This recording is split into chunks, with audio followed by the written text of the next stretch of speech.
नमस्कार दोस्तों, स्वागत है आप सभी का all India first YouTube channel पे। इस वीडियो में हम बात करने वाले हैं 69,000 प्राथमिक शिक्षक भर्ती की मेरिट के बारे में, क्योंकि हाई कोर्ट के माध्यम से दिए गए फैसले के बाद से 69,000 शिक्षक भर्ती के अंदर व्यापक स्तर पर आपको बदलाव देखने के लिए मिलेंगे उसकी मेरिट के अंदर। आज से पहले जो आपकी मेरिट बनाई जाती थी वो उसमें कुछ अलग तरीके से चीज़ें आप सभी को देखने के लिए मिलती थी, लेकिन अब हाई कोर्ट के आदेश के आ जाने के बाद से 69,000 शिक्षक भर्ती के अंदर कुछ नई चीज़ें आप सभी को देखने के लिए मिलने वाली हैं, जिससे बहुत बड़े बदलाव आप सभी के सामने होंगे।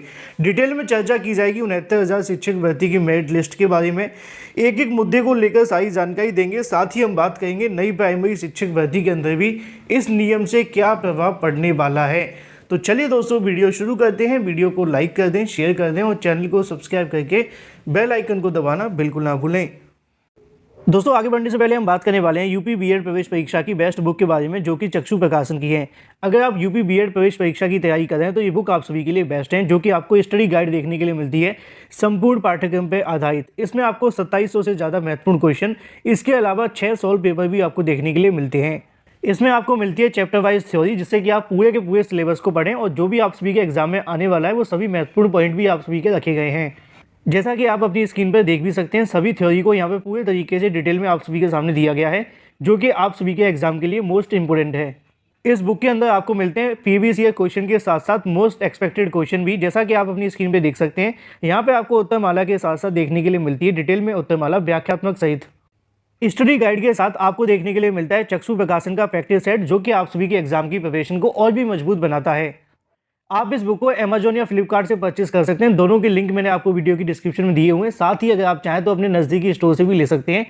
जैसा कि दोस्तों आप जानते हैं कि हाई कोर्ट के माध्यम से 69,000 शिक्षक भर्ती की मेरिट लिस्ट को रद्द करते हुए नए सिरे से मेरिट लिस्ट जारी करने को लेकर आदेश दिए गए हैं। अब उसके अंदर जो आदेश मिला है वो सबसे महत्वपूर्ण ये है कि पहले तो 69,000 की सूची को रद्द करिए और फिर उसके बाद में नई सूची बनाकर दीजिए, जिसमें नए अभ्यर्थी अगर चयनित होते हैं तो उनको अंदर लिया जाए और जो अभ्यर्थी बाहर होने वाले हैं उस पर सरकार बाद में विचार करे। अब ये बाद में देखा जाएगा, लेकिन साथ ही उनके माध्यम से आरक्षण को लेकर एक बड़ा बदलाव कर दिया गया, और वो आरक्षण था पहला आरक्षण और दूसरा आरक्षण। बहुत सारे अभ्यर्थी मुझसे कहते हैं कि सर ओबीसी को लेकर हमने जो पहले आरक्षण लिया था उसको आप आरक्षण मत बोलिए और आप उसको रिलैक्सेशन बोलिए। तो मेरी बातों को ध्यान से सुना करिए। मैं सिर्फ कोर्ट के द्वारा बताई गई बातें आपको आसान से आसान भाषा में समझाने की कोशिश कर रहा हूँ। कोर्ट ने जो बताया वो मैंने आपको समझाया कि उसके आधार पर आपकी मेरिट क्या बनने वाली है। इसका मतलब ये नहीं कि मैं ये कह रहा हूँ कि आपको जो पहली बार रिलैक्सेशन मिला था वो आपका आरक्षण नहीं था। कोर्ट ने उसको रिलैक्सेशन को आरक्षण मानते हुए पहला लाभ आप सभी को दे दिया है और सेकंड लाभ से आपको वंचित कर दिया है। और मेरा उद्देश्य पूरे वीडियो में यही होगा कि जो कोर्ट के माध्यम से आपको ऑर्डर दिया गया उसके आधार पे आपकी मेरिट क्या बनेगी, तो आप उससे मुझे जज ना करते हुए कोर्ट के ऑर्डर को समझे। जो उसमें लिखा हुआ है वही मैं आप सभी को बताने की और समझाने की कोशिश करूंगा। बात कर लेते हैं 69,000 शिक्षक भर्ती की मेरिट लिस्ट के बारे में। फिर मैं आप सभी को समझाऊंगा कि 69,000 की मेरिट लिस्ट के अंदर सुपर टीईटी का क्या प्रभाव रहेगा। क्या एकेडमिक का जो खेल है वो पूरे तरीके से खत्म हो जाएगा, या एकेडमिक से कुछ बेनिफिट या नुकसान भी देखने के लिए मिलेंगे। क्योंकि कोर्ट के माध्यम से जो आदेश दिया गया उसको समझाने के लिए मैंने एक छोटी सी स्लाइड रखी है। इसमें राहुल यादव, राहुल मिश्रा का नाम रखा गया, राहुल मेरा नाम है, और जो उपजाति लगाई गई मतलब उपनाम जो लगाया गया है वो सिर्फ आपको समझाने के लिए है। ठीक है, यहाँ पे आप सभी को देखने के लिए मिल जाएगा कि हाई कोर्ट आरक्षण के आदेश को अगर समझें तो आपको आसान भाषा में बहुत अच्छे समझाने के लिए माननीय न्यायालय के माध्यम से अपने आदेश में कहा गया कि सहायक अध्यापक भर्ती परीक्षा में 65% यूआर की कट ऑफ थी। मतलब अनरिजर्व की जो कट ऑफ थी वो 65% थी। आपको याद होगा कि आपके लिए जो कट ऑफ लगाई गई थी वो 60-65 लगाई गई थी। 65 नंबर जो थी वो अनरिजर्व की थी। ओबीसी एससी की जो कट ऑफ थी वो 60 थी। अगर आप इतने नंबर लाते तो आपको 69,000 की आगे के प्रोसेस में सम्मिलित होने का मौका मिलता, मतलब कि 90-97। ठीक है, अब आप 90-97 नंबर तो लेकर के आ गए। बाद में क्या हुआ कि इसके अंदर एकेडमिक को जोड़ दिया गया। नई भर्ती वाले छात्र भी समझें, एकेडमिक को जोड़ने के बाद से आपका फाइनल गुणांक बनाया गया, और जब आपका फाइनल गुणांक बना वहाँ पे आप सभी को चयनित किया गया, जैसे कि अनरिजर्व की 34,500 सीटों पर, ओबीसी की 18,000 और एससी की जो सीटें बनी थी उसके आधार पर। लेकिन अब हाई कोर्ट का जो आदेश आया है उसको आपको समझना पड़ेगा। क्योंकि हाई कोर्ट के आदेश के बाद से सभी के सभी जो गणित हैं वो फेल हो गए। माननीय हाई कोर्ट के माध्यम से बताया गया कि जो 65% कट ऑफ थी वो यूआर की थी। कोर्ट ने ये कहा कि 65% से अधिक अंक जो लाएगा उसी को यूआर में भेजा जाएगा। मतलब जो 90-97 लेकर के आएगा, माफ कीजिए 90 नहीं 97 लेकर के आएगा, जिसका 65% बनता है, सिर्फ उन्हीं को यूआर की सीटों पर चयनित किया जाएगा। यूआर का मतलब होता है अनरिजर्व, जिसको आप आसान भाषा में जनरल कहते हैं, लेकिन वो अनरिजर्व होता है, जिसको अनिश्चित भी कहते हैं। ठीक है, तो अब अगर 90-97 में से कोई 97 नंबर लाएगा उसी को यहाँ पे चयनित किया जाएगा यूआर की सीट के लिए। पहले क्या हुआ है, पहले आप सभी को चयनित कर लिया गया है, चाहे कोई 90 लेकर के आया या 91, 92, 93, 94, 95, 96, तो सभी को यहाँ पे यूआर की सीट पे चयनित कर लिया गया, ओवरलैपिंग के थ्रू कह सकते हैं। लेकिन बाद में क्या हुआ, कोर्ट ने अब नया आदेश दिया कि भाई अगर आप 97 लेकर के आएंगे तभी आपको यूआर की सीट पे क्वालिफाई किया जाएगा। लिखा हुआ है जो यूआर में क्वालिफाई नहीं होगा उसे यूआर में जॉब कैसे ले सकता है, ऐसा कहना है कोर्ट का। अगर यूआर की सीट लेनी है तो यूआर की तरह आना होगा, अन्यथा यूआर कैंडिडेट के साथ भेदभाव होगा, जबकि यूआर के सभी समान पूल हैं। ठीक है, मतलब अगर आप सामान्य वर्ग की सीटों पर चयनित हो रहे हैं तो वहां पर जाने के लिए आपकी सारी योग्यताएं उससे संबंधित ही होनी चाहिए। जैसे कि आपने, कोर्ट ने कहा है कि आप 60% लेकर के चयनित हो जाते हैं 69,000 के अंदर, लेकिन आपका चयन अब 69,000 की अनरिजर्व सीटों पे नहीं होगा, क्योंकि आप 60% चयनित होकर के आए तो आपको ओबीसी और एससी कैटेगरी के अंदर जाना पड़ेगा, और इसी वजह से 20,000 से ज़्यादा छात्र बाहर हो रहे हैं। आगे और समझने के लिए मैं आपको बताता हूँ, जैसा कि आप जानते हैं कि आरक्षण आप सभी को 100% देखने के लिए मिलता है, सीट होती है 100%। 100 सीटों में से अगर हम आरक्षण लगा देते हैं तो 50% सीटें चली जाती हैं ओबीसी, एससी और एसटी के खाते में। 50% सीटें यहाँ पे खाली रहती हैं जो कि अनरिजर्व की होती हैं। अब ये जो 50% सीटें होती हैं उस पर ओबीसी और एससी के अभ्यर्थी होते हैं ना, उस पर जनरल का अभ्यर्थी नहीं जा सकता। लेकिन जो 50% सीटें होती हैं उस पर ओबीसी का भी हक होता है, एससी का भी हक होता है, जनरल का भी हक होता है। कैसे होता है समझिए कि अगर यहाँ पे अनरिजर्व की सीट के लिए हमने क्राइटेरिया रखा 97 नंबर, अगर कोई ओबीसी अभ्यर्थी 97 लाया, एससी अभ्यर्थी 97 लाया, तो उसको यहाँ पे ओबीसी की सीट पे चयनित कर लिया गया। तो उससे क्या हुआ कि सभी यहाँ पे चयनित हो सकते हैं, लेकिन जो ओबीसी एससी की सीटें होंगी उसमें सिर्फ ओबीसी एससी का ही चयन होता है। लेकिन अनरिजर्व में ऐसा नहीं होता, वो सभी के लिए खुली होती हैं, जो नंबर ज़्यादा लाएगा उसको नौकरी मिलेगी। ऐसा ही 69,000 में हुआ, यहाँ पे एकेडमिक वगैरह को जोड़कर जिसके नंबर ज़्यादा बने उसका चयन कर लिया गया। एग्जाम्पल के तौर पे शिक्षा मित्रों की बात कर लेते हैं। शिक्षा मित्रों की एकेडमिक और भारांक को जोड़ने के बाद में सबसे ज़्यादा नंबर हो गए। जैसे ही उनके सबसे ज़्यादा नंबर हुए तो उनका जो चयन किया गया वो अनरिजर्व की सीटों पर कर लिया गया। ठीक है, लेकिन बाद में क्या हुआ कि शिक्षा मित्रों को लेकर यहाँ पे जब आप सभी की कैटेगरी बनाई जाएगी तो ये देखा जाएगा कि कितने शिक्षा मित्र ऐसे हैं जो 97+ लेकर के आए हैं, कितने शिक्षा मित्र ऐसे हैं जो 90 लेकर के आए हैं। अगर वो 90 से 96 के बीच में आते हैं तो फिर उनको अनरिजर्व की सीट पे चयनित नहीं किया जाएगा।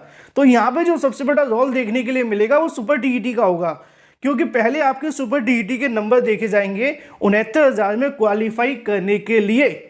मेरिट तो आपकी बाद में बनेगी, जब आपके एकेडमिक जोड़ा जाएगा, वेटेज जोड़ा जाएगा और सुपर टीईटी के नंबर जोड़े जाएंगे। मेरिट से पहुंचने के लिए पहले आपको सुपर टीईटी देखना पड़ेगा, और सुपर टीईटी में अगर आपके नंबर ज़्यादा होते हैं तभी आपको अनरिजर्व की सीट पर क्वालिफाई किया जाएगा। ऐसे ही शिक्षा मित्रों के लिए किया गया था। पहले जो भी शिक्षा मित्र थे उनके यहाँ पर नंबरों को जोड़ा गया, फिर उनके वेटेज को जोड़ा गया, और सबसे ज़्यादा नंबर बने उनको 69,000 की अनरिजर्व की सीट पर चयनित कर लिया गया। लेकिन हाई कोर्ट के आदेश को आ जाने के बाद से अब ऐसा नहीं होगा, क्योंकि यहाँ पे पहले देखा जाएगा सुपर टीईटी को कि भाई अगर आप सुपर टीईटी में 60 नंबर लेके आए 60%, तो आप सभी आ जाइए ओबीसी एससी के अंदर। अगर आप 65% से ज़्यादा लाए तो आपको जाना पड़ेगा अनरिजर्व की सीट पर। ये थ्योरी आपको बहुत अच्छे से मैंने समझाई है, इसको लेकर पहले भी मैंने 2 वीडियो बनाए हैं, बहुत अच्छे से डिटेल में आपको समझा दिया है। तो यहाँ पे जो आपकी एकेडमिक का रोल होगा वो बाद में प्ले किया जाएगा, पहले आपका सुपर टीईटी देखा जाएगा। अगर आपने सुपर टीईटी में 65% लिए तो आप जाइए अनरिजर्व की सीटों पर, अगर आपका गुणांक बन जाता है तो। अगर आप 60% पर हैं, मतलब 90 से 96 के बीच में, तो आप आ जाइए अपनी ओबीसी एससी कैटेगरी के अंदर। ये सारा प्रोसेस आपको समझना है। और यही यहाँ से महत्वपूर्ण हो जाता है, क्योंकि अब तक क्या होता था कि पहले आपका सुपर टेट होता था, एकेडमिक होता था, मेरिट जोड़ते थे और जिसके सबसे ज़्यादा नंबर वो अनरिजर्व में चला जाता था। लेकिन इस हाई कोर्ट के आदेश के आ जाने के बाद से ये बड़ा बदलाव होगा, जिसके चलते 20,000 से ज़्यादा अभ्यर्थी अंदर और बाहर हो जाएंगे। अब उसी को लेकर हाईकोर्ट के आदेश को समझते हुए लाइन लिखी गई है, फिर से मैं क्लियर कर दूं, जिसमें लिखा हुआ है कि ओबीसी एससी जनरल का बराबर हक होता है। रिलैक्सेशन लेकर बाकी 50% यूआर की सीटों पर आना है तो सरकार से कह दीजिए कि वो जनरल का आवेदन न करने दे, या फिर अगर यहाँ पे यूआर की जो भी विशेष सीटें बनती हैं उसके लिए ओबीसी एससी वाले अभ्यर्थियों को एज ए जनरल की सारी क्वालिफिकेशन को, मतलब उनकी जो एलिजिबिलिटी क्राइटेरिया उसको फुलफिल करना पड़ेगा, तभी वो आएंगे। ठीक है, यहाँ पे भी आप सभी को लिखा हुआ है कि यूआर के साथ अन्याय होगा। नीचे एक जानकारी आप सभी के लिए और लिखी गई जिसको आपको थोड़ा अच्छे से समझना है। मान लीजिए किसी शिक्षक भर्ती के अंदर एटीआई का मतलब होता है असिस्टेंट टीचर रिक्रूटमेंट एग्जामिनेशन, जिसको आप सुपर टीटी के नाम से जानते हैं, जिसको ये ऑफिशियल नाम है एटीआई। एटीआई के अंदर 92 नंबर लेकर के आते हैं राहुल यादव। यूआर की सीट दिलाना चाहते हो तो राहुल मिश्रा को भी 92 नंबर लेकर आने पर यूआर की जगह चाहिए, क्योंकि वहाँ यूआर की 50% सीटें या राहुल मिश्रा या फिर राहुल यादव के बराबर का अधिकार होगा। मतलब अगर आप 92 नंबर पे राहुल यादव को सीट देंगे तो आपको राहुल यादव के अलावा राहुल मिश्रा को भी सीट देनी पड़ेगी, क्योंकि 92 नंबर तो वो भी लेकर के आए। लेकिन ऐसा नहीं है, क्योंकि यूआर की जो कट ऑफ है वो 97 है। नीचे समझिए, 69,000 शिक्षक भर्ती यूआर में आना है तो आपको यूआर के 97 प्लस स्कोर करना था। 97 से कम नंबर लाकर भी अगर आप पास हो गए तो आपने आरक्षण का लाभ ले लिया, ऐसा कहा कोर्ट के माध्यम से। तब आप जनरल की तरह प्रतिस्पर्धा करके आए हैं और यूआर में आपको जगह दी जाए। तो 92 अंक की वजह से राहुल मिश्रा यूआर का चयन के लिए अपनी दावेदारी खो दिए, तो राहुल यादव को भी अपनी दावेदारी यूआर में कैसे बनी रह सकती है। बस सिंपल सी बात ही वही है कि अगर आप कोई भी अभ्यर्थी है, जैसे जनरल का अभ्यर्थी होता है, उसको ओबीसी एससी सीटों पे नहीं चयनित हो सकते, क्योंकि उनका वहाँ पे कोई औचित्य नहीं है ना। वो जाएंगे जनरल में। जनरल में जाने के लिए कितने नंबर चाहिए? 97 नंबर चाहिए। तो वहाँ पे आपको किसी तरीके का रिजर्वेशन नहीं मिलेगा, उसमें जाने के लिए आपको 97 नंबर ही लाने पड़ेंगे। और कोर्ट ने इस बात को माना है कि 69,000 शिक्षक भर्ती में अगर आपने पहले जो रिलैक्सेशन को आरक्षण मान लिया है, उसका लाभ लेते हुए अगर आप 60% पे चयनित हुए हैं तो आप ओबीसी की सीटों पर चयनित होंगे, एससी की सीटों पर चयनित होंगे, ना कि अनरिजर्व की सीटों पर। और ऐसा कर देने से क्या होगा कि 69,000 शिक्षक भर्ती के अंदर पहले सुपर टीईटी के नंबरों को काफ़ी ज़्यादा महत्वता दी जाएगी। इससे पहले ऐसा नहीं होता था। अब क्या होगा, पहले आपके सुपर टीईटी के नंबर देखे जाएंगे, अगर आपके सुपर टीईटी नंबर बनते हैं तब आप अनरिजर्व की सीटों पर जाएंगे। और इससे पहले एकेडमिक वगैरह को जोड़ने के बाद आपकी जो शुरुआत है वो होती थी। अब यहाँ पे सेम ये चीज़ देखने के लिए मिलेगी, जिसके चलते 20,000 से ज़्यादा ऐसे ओबीसी एससी अभ्यर्थी होंगे जिनको अंदर बाहर का रास्ता देखना पड़ेगा। जो 90 से 96 वाले अभ्यर्थी होंगे उनको वापस अपनी कैटेगरी में आना पड़ेगा। अगर कोई ओबीसी एससी के अंदर चयनित हुए अभ्यर्थी हैं जिनका नंबर 97 से ज़्यादा है सुपर टीईटी के अंदर, उनको जाना पड़ेगा अनरिजर्व की सीटों पर। तो बहुत सारे अभ्यर्थी अपनी पोजीशन को चेंज करेंगे। इससे नुकसान क्या होगा? इससे उनके जिला के अंदर बदलाव देखने के लिए मिलेगा, क्योंकि जो मेरिटोरियस रिजर्व कैटेगरी वाले अभ्यर्थी होंगे वो क्लेम करेंगे कि हमें हमारा जिला नहीं मिला। नया गुणांक आपका बनाया जाएगा, क्योंकि गुणांक के अंदर भी आपका फेरबदल होगा, है ना। और उसके बाद में जो ओवरलैपिंग का मामला है उसको भी आपका शुरू किया जाएगा। ओवरलैपिंग वही अभ्यर्थी यहाँ से देखने के लिए मिलेंगे जिनके नंबर ज़्यादा हैं। अगर वो 97 नंबर लेकर के आए हैं तो वही अभ्यर्थी उसके अंदर चयनित हो सकेंगे अनरिजर्व के अंदर। अब ये जो नियम होगा वो नई शिक्षक भर्ती के अंदर भी लागू हो सकता है, क्योंकि मान लीजिए कि अगर इसी नियम के आधार पर 69,000 शिक्षक भर्ती की मेरिट लिस्ट बना दी जाती है और उसको यहाँ से मंजूरी मिल जाती है, अभ्यर्थी अपने अपने घर बैठ जाते हैं नौकरी पाकर, तो इसी नियमों के आधार पर फिर 69,000 शिक्षक भर्ती के अंदर सरकार मेरिट लिस्ट बनाएगी, जिससे कि अगर दोबारा मामला कोर्ट में जाए तो कोर्ट में जाकर फंसे ना। क्यों? क्योंकि कोर्ट तब तक अपना आदेश 69,000 शिक्षक भर्ती में दे चुकी होगी, क्योंकि अभी ये मामला डबल बेंच भी जा रहा है, सुप्रीम कोर्ट भी जा रहा है। वहाँ पे जाकर फिर दोबारा से बहस होगी कि बताया जाएगा, तो वो कहेंगे कि पिछली बार 69,000 शिक्षक भर्ती में हमने इसी प्रोसेस को फॉलो किया था माननीय न्यायालय के निर्देश के आधार पर, और इसी को ध्यान में रखते हुए हमने नई शिक्षक भर्ती में इस प्रोसेस को बना लिया, जिससे कोई विवाद ना हो। तो सरकार और कोर्ट दोनों तरीके से मजबूत हो जाएंगे। तो ये जो प्रोसेस है ना, इसको समझने की बहुत ज़्यादा आपको आवश्यकता है। अब यहाँ पे बहुत सारे ओबीसी एससी वाले अभ्यर्थियों का तर्क यही है कि कोर्ट ने पहले रिलैक्सेशन को यहाँ पे आरक्षण मान लिया है।